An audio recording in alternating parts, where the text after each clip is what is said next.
Hai teman-teman, selamat pagi. Saya di sini akan sedikit menceritakan tentang cerita inspiratif dari salah satu tokoh besar di Indonesia.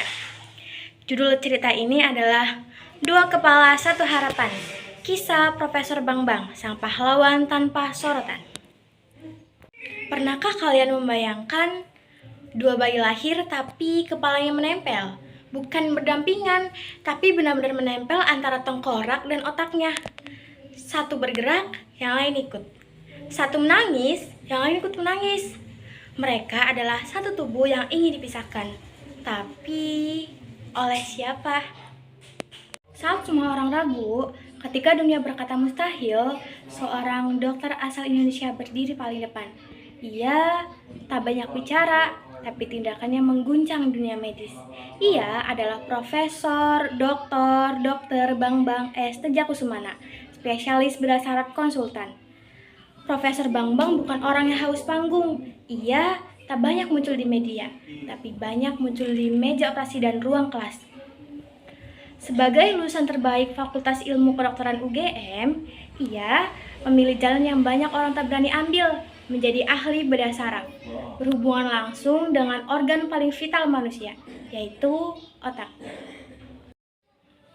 Ia bisa saja mengajar karir di luar negeri dengan bayaran yang tinggi, tapi ia memilih tinggal, mengabdi, mengajar, menyembuhkan di Rumah Sakit Umum Pusat Dr. Sarjito, Yogyakarta.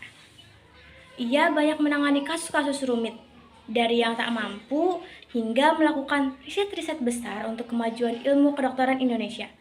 Suatu hari, kabar datang dari Palembang. Sepasang bayi lahir dengan kondisi yang langka. Kraniopagus. Kepala mereka menyatu. Bukan hanya pembuluh darahnya, tapi juga sebagian sel jaringan otaknya.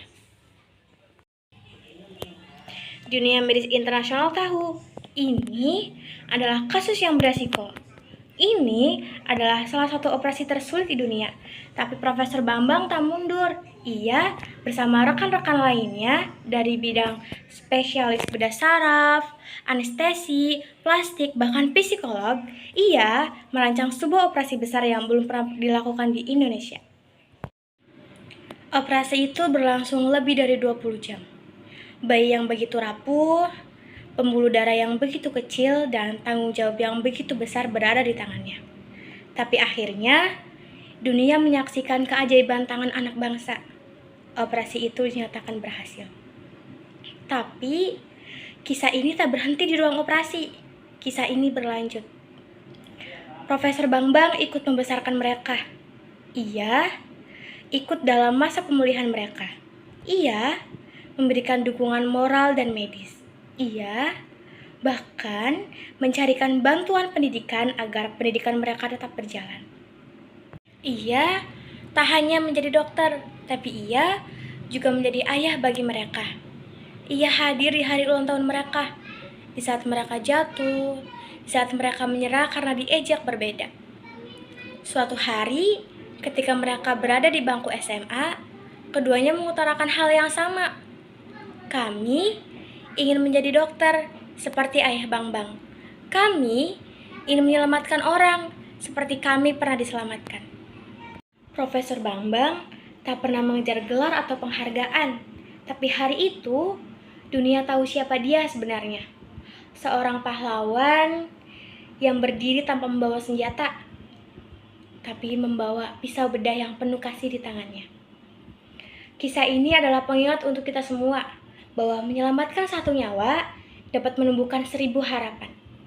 Bahwa pahlawan tak selalu berdiri di panggung, tapi bisa juga berdiri di belakang tirai ruang operasi dengan membawa sebuah pisau bedah yang penuh kasih.